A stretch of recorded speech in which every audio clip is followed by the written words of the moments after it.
Welcome to the T2 Hubcast. Join Martin, Dave, Spencer and guests as they discuss all things personal and professional development. The T2 Hubcast, brought to you by the People Performance People.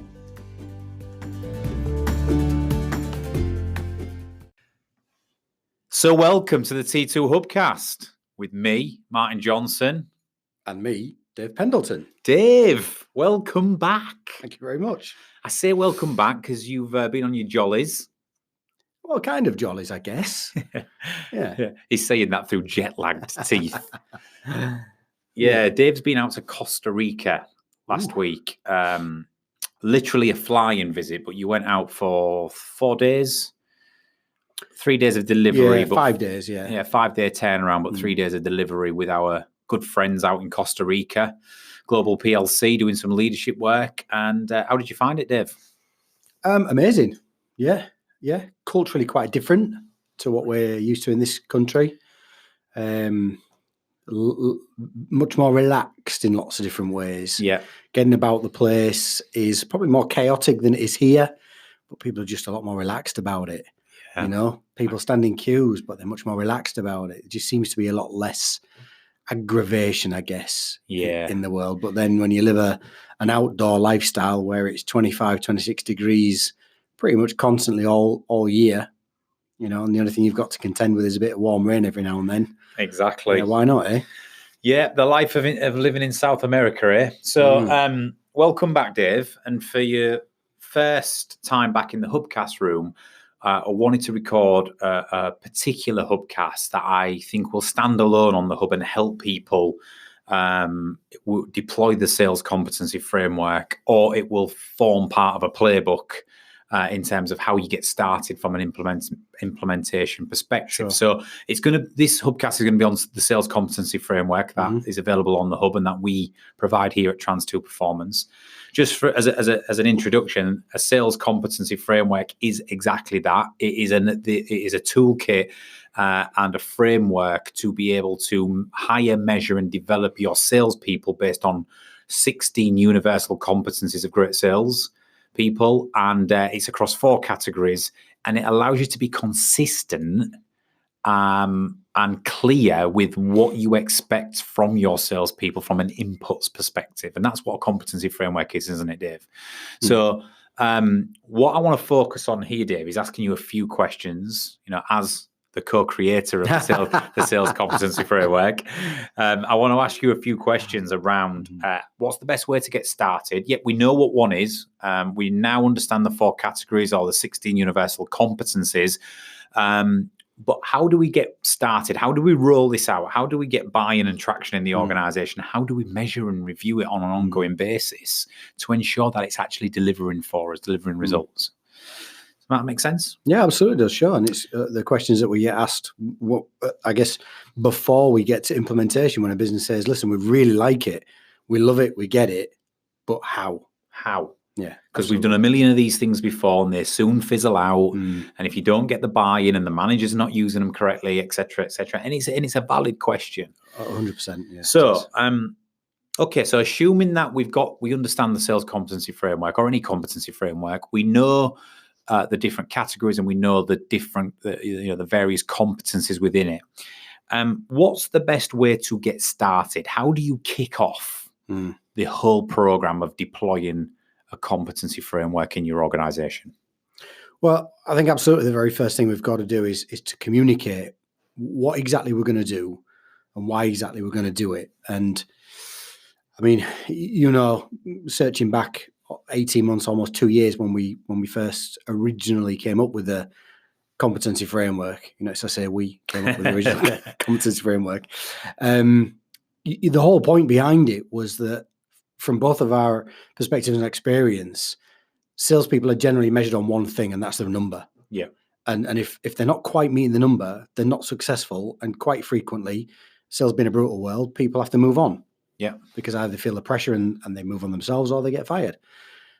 So we didn't think that was entirely fair. So we wanted businesses to be able to measure what people are putting into the job on a daily basis rather than just what the outcomes are. So focus on input, not output. Correct. Yeah. And the outputs are the numbers, which businesses already measure. but how do they get to the end result on a daily basis? What exactly are they doing in terms of individual activities, and who are they as individuals, and what strengths do they have, and what areas do they have to build on? So in terms of the message, before deployment and implementation, it's absolutely crucial that a business communicates the positive aspects of why we're doing this. It's not about the outcomes. We already measure the number. You know how we measure the number. You are used to it. What we're now going to do is we're going to measure how you perform and what you do on a daily basis. And we're going to help measure where you are really good, and we can celebrate that. And we're going to also measure and feedback where there needs to be a little bit of improvement. So this is a whole development process, how we are going to make you much more effective salespeople. So the number almost becomes a byproduct of putting the right balance of the right activities in every day. Yeah. And that makes perfect sense to me. And therefore, if I'm a salesperson listening to this, if my organization are communicating to me about, we're going to deploy this sales competency framework and all salespeople will be measured on the 16 competencies. We'll do an initial assessment. You'll then have your strengths and your areas to build on. Yep. And that allows your manager to work with you on the areas you need it the most. Absolutely. But if I'm on the end of this and listen to this as a salesperson, I'm thinking, what's in it for me? Well, straight away, what's in it for you is the fact that, assuming that you're in a sales role and you can earn commissions and your promotions or your whatever, your salary reviews are all based on that output, then if we can help you with the inputs be even better, then there's a lot in it for you. Absolutely, right? there is. Both monetary and from a career perspective. So when it's communicated, to your first point, the best way to get started was the first question. Yeah. It's before you just rush in and do anything and start the assessments and make people feel like it's Big Brother, just micromanaging me again. 16 ways of measuring you, rather and this than is just just one. This is a way that they can get rid of me if I'm not up to the competency. Before you make them assumptions, the power in the communication from the leaders in the organization of why we're doing this and why it's of value to you, not just the organization, is really important. It also helps the organization be fair and consistent in the way that they coach, develop, and measure their salespeople, right? Absolutely does. And there are some fantastic byproducts of a competency framework, as because we see it, and indeed we're asked to carry sales training out on a regular basis. And I guess the strategy around sales training is, there's a bunch of guys not making the right numbers, so we're going to send them all on a training course. Now, as we know, not everything in the training course will apply to all the people, because some of them will already be good at some of those elements and some of them won't, and vice versa, the other way around with other topics.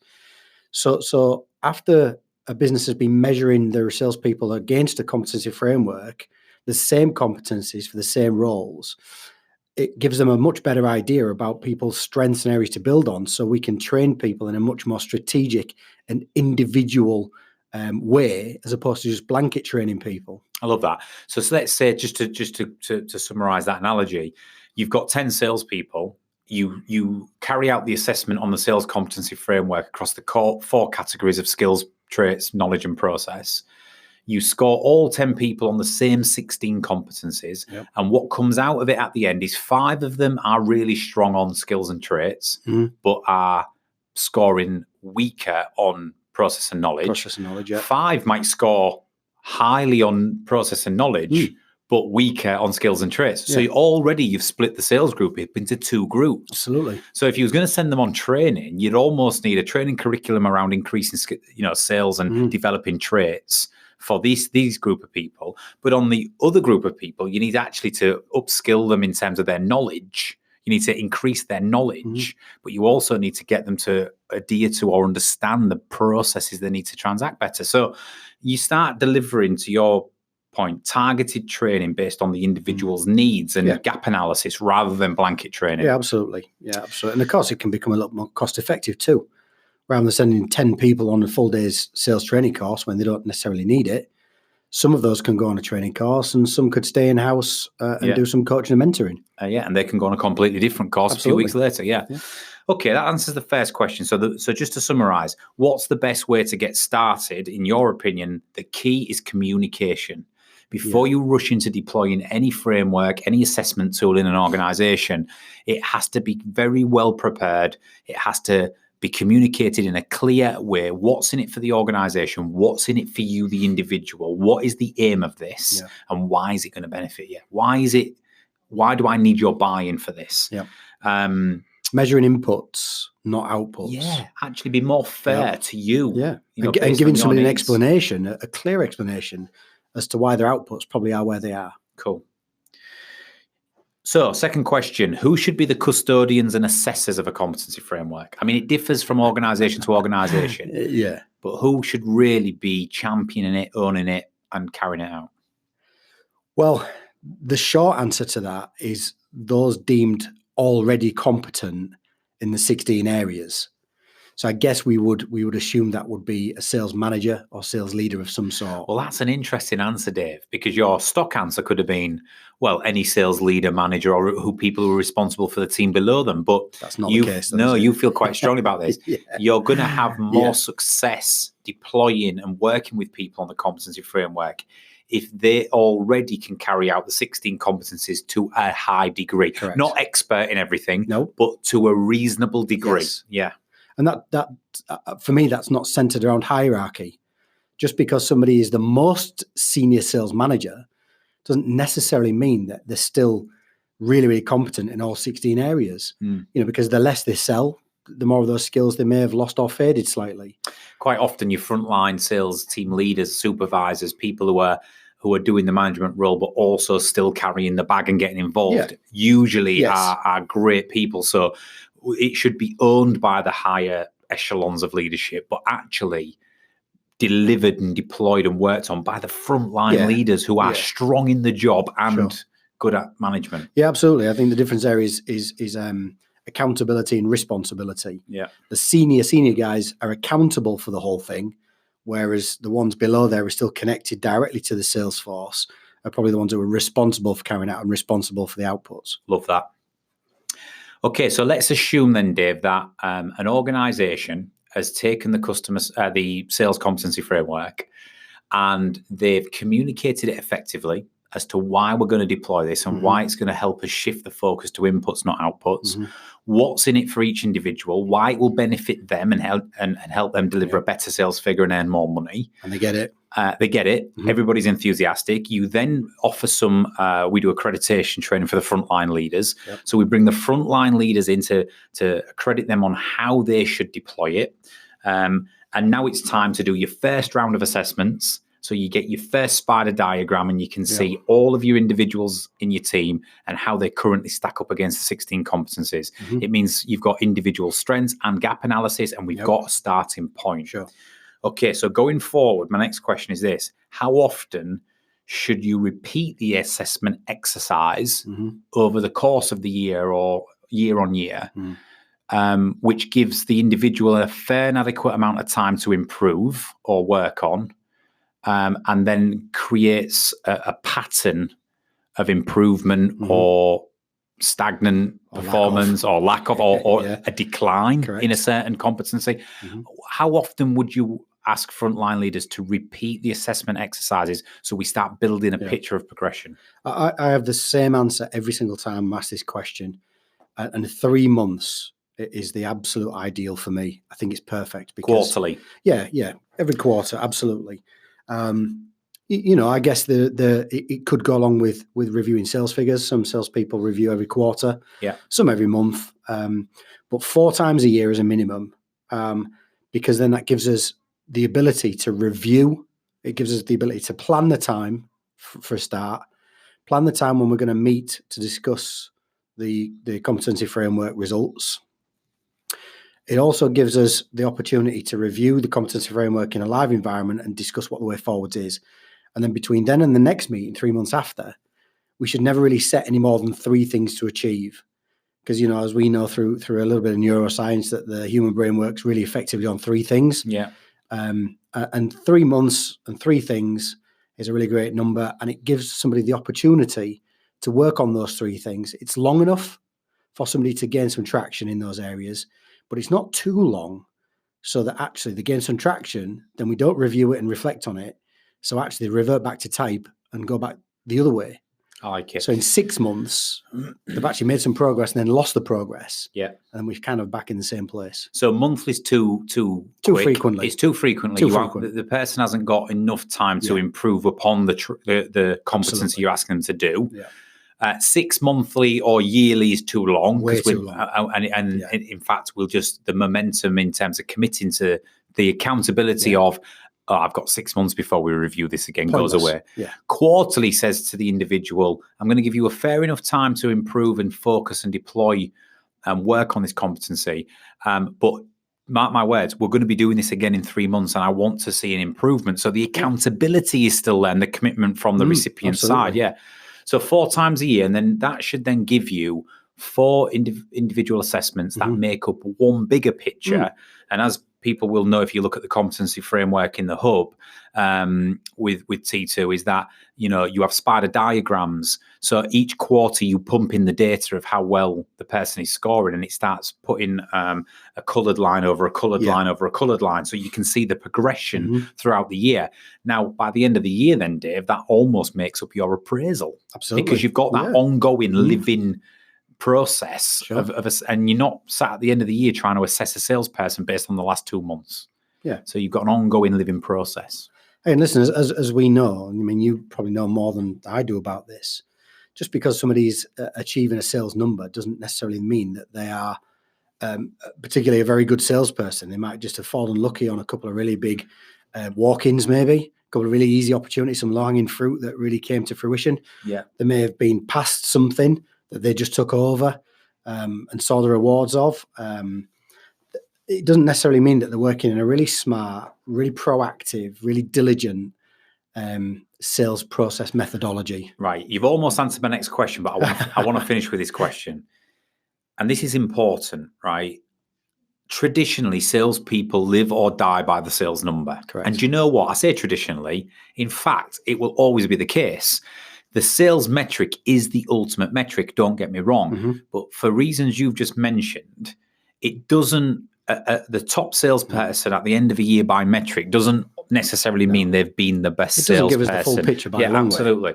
And we've all been there where you've been in an organization where there's an individual sat on a particular an account, milking the run rate, not forming good habits, not putting the inputs in, but the account or the deal or whatever it might be has got them through. Now, or they've got all their eggs in one basket or whatever it might be. Do you know what? Sales will always be the ultimate number. So what I want to say to sales managers out there is there's 2 things going on here with the competency framework, and I'm sure you'll agree, Dave. You know, we still have to look at the metric and correlate to sales performance. Absolutely, yeah. You know, you could have someone scoring highly on all 16 of the competencies, but if the sales number's not there, that's still a problem. We would like to think that if you're executing upon all the 16, then the sales number will absolutely come. In the right balance, of course it will. But that you've still got to correlate it with sales figures. Sure. And you will end up with a few discrepancies, right? It's the way of the world. You'll end up with somebody who's scoring lower than others on areas of the competency framework, but their figures are strong because there's a number of reasons why that could be. Yeah. What we're asking organizations to consider, however, is how sustainable is that sales performance based on the current level of inputs? They're only going to be, a disaster in that account or their stakeholder leaving in that account or whatever it might be from then having a serious problem. So the competency framework works well that even if someone is performing well in the role, but they're not delivering the inputs you require, as long as it's consistent and fair, then you can still challenge and coach on those inputs. Yeah, absolutely. Because, do you agree with that, Dave? You've got to correlate with sales performance, and sales performance is king. But it's not going to be sustainable, and you are going to be at risk if you are not performing well on the 16 competencies that go into it. Yeah, absolutely. I think following the competency framework, I mean, we always say, don't we, that if all the 16 competencies are in the right balance for that person in their role at their level, that the outputs will almost become organic. Yeah, the sales will almost take care of themselves. And I do believe that, but I think there is a little bit of extra work to do sometimes outside of that as well. But I guess what the competency framework aims to do is to create an environment where when people are putting in the right inputs, in the right volumes for their position and level, hopefully the outcomes become organic. But what it creates is an environment where people are have much better continuity. So rather than having this roller coaster ride of success and failure that lots of salespeople see, really great months and really poor months and really great months and really poor months, we talk about it here at T2 as well, don't we? Whereas the window of success and failure becomes narrower. So actually you just get a better level of success rather than high levels of success and high levels of failure. And I guess if you were to ask any sales leader, if you have 10 salespeople, would you rather see these roller coasters of success and failure, or would you rather see that narrower window of continuous success? I think we'd probably suggest the latter. Yeah, absolutely. And I guess the final point to make on this is we have created the competency frameworks based on the 16 universal competencies we see in that area. And that's based on experience, research, observation, etc. It doesn't really matter what product or service you sell. The same skills, traits, not levels of knowledge and processes, sales processes are still needed. They're still universally relevant. However, we understand that every organization is slightly unique and different. And you might read, say, our 4 or 5 traits that we've picked in the traits category, or that we've identified in the traits category. And you might have another trait that in your organization you want to add to the competency framework. And we're open to that, right? You're going to have these 16 universal competencies of great sales. But if you've got 1 or 2 you want to add into the framework because they're relevant to you, then we encourage that. Absolutely. Don't become overly strict on the fact that it has to be these 16. It might only be 14 for you or 17 or whatever it might be. We give you a starting point and we give you what we observe. But feel free to add 1 or 2 in so it becomes more relevant to you. And that's absolutely fine, isn't it? Yeah, absolutely it is. But the essence of the competency framework is that it's straightforward and simple. It's relatively quick to carry out. It can be a 2-way process. And actually, for 2 of the companies who have taken the competency framework offers have said that they've had their own competency frameworks in the past, but they were far too complex and long-winded to carry out.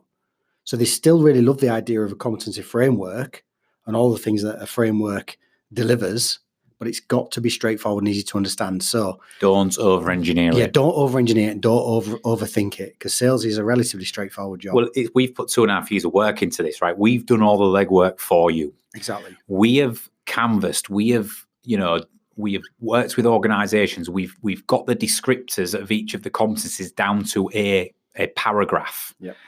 Right? And if you want to tailor it so it speaks your language and means a little bit to you, then please do so. But don't over-engineer it, because simplicity is key. Yeah. And that's what people will buy into it if it's an easy. When we offer in the toolkit, you'll see the checkbox exercises. So you can score each competency on 4 levels of awareness. From working, practitioner, expert, awareness, right? And all you do is put an X in a box on one of the 4 levels. So Dave Pendleton, if I'm scoring you on your clock speed, the ability to think on your feet in sales meetings, do I think you are awareness, working, practitioner, or expert? Well, you're pretty good in meetings, so I'm going to score you an expert. Tick. Yeah. It's just an X in a box. Simple as that. I put 16 X's in 16 boxes, and it automatically correlates to a spider diagram, which gives me your gap analysis and strengths and areas to build. Sure. That's as simple as it needs to be. The more you over-engineer the descriptors and what do we mean by this and how do we, it starts to become complicated. We have put the role alignment assessment tool in there first. So we do believe that you have to be fair and score each of the competency people based on their level and seniority. Yes, of course. So if you've got a sales director versus a telesales person, you will set the bar on the 16, the expectations differently. Yeah. You would expect a sales director to be expert or practitioner on all of them. You might expect a telesales people to be just working. Awareness or working in some areas, So you can set the bar by role, but it's against the same competencies in the same process. Absolutely. Simplicity is key, and I think it's a good point to finish on. If you're going to deploy this, before you make changes, roll it out first, get the feedback. If in 3 to 6 months' time your people are asking for a greater level of descriptor on each of the competencies, then we can create that. But just get it going. Yeah. In fact, one of the businesses that took up one of our competency frameworks did just that. If you remember, they took it away. rolled it through the internal L&D and rolled it through some custodians and so forth, rewrote loads and loads of paragraphs into the descriptors, and they wanted to change some of the headers. And then actually they came back to me and said, you know what, cancel that. Just keep We've it. lost the essence. Yeah. We are this organization in it. Yeah. And we shouldn't. We should let T2 do it. Yeah. We've lost the essence of it. So actually just forget all the changes that we just made. Exactly. Simplicity is key. Dave, let me just recap what we've talked about. Implementing the sales competency framework in your organization. What is the best way to get started? Communication is key. Positive, forward-thinking communication. It's about development. From the leaders down, right? The leaders own and are accountable for the competency framework, but your frontline managers have to champion it. Sure. They have to roll it out. They have to live and breathe it every single day. What's the best way to communicate that? It's not just about what the organization wants. It's about what's in it for you. Correct. How us helping fairly and accurately assess your inputs and improve upon them will lead to greater success for you, more money, more career opportunities. It's all about you. Absolutely. Who should be the custodians and assessors? Well, we've just said it. Owned by and being accountable at the top, but frontline leaders who straddle that, still carry the bag, still operationally involved, but are also the supervisor or the leader. Yep. They're the ones who should form the quarterly assessments and the one-to-ones and the discussions with the individuals. And they are deemed competent in all 16 areas that's already. a key one. They have to be competent themselves. It'll lose gravitas if 6 of the competencies that team leader can't display themselves. Correct. Absolutely. How often should you repeat the assessment exercise? Quarterly. Yes. Monthly is too much. Bi-monthly is too much. 6 monthly to a year is too great a gap. Yeah. It's too infrequent. So let's go for quarterly. It presents an opportunity for the individual to improve and work on it, and it also then holds them accountable that in another quarter I'm going to have to go through another assessment, and I want to have improved. Sure. And finally, it is based on the 16 universal competencies that we've identified, but feel free to add if you wish. Feel free to take a few out if you wish. But here's the thing, simplicity is key. Overcomplicate. We've done the legwork, right? The descriptors are brief for a reason. Hopefully they're straight to the point, but don't overcomplicate it. And then it's better to deploy it and then evolve as you go along than try to over-engineer it and then deploy it. And that's about it. And I think hopefully now, Dave, our listeners and our customers are starting to build a picture of how it's simple as can be. It's not time consuming. It's 16 X's in 16 boxes 4 times a year, which then drives conversation at a feedback meeting. Sure. That's all it is, right? 100%. Awesome. Dave, loved it. Thank you very much, mate. And I'm sure we'll do a bit more on this going forward, and we'll be back shortly with another T2 Hubcast. See you later. See ya.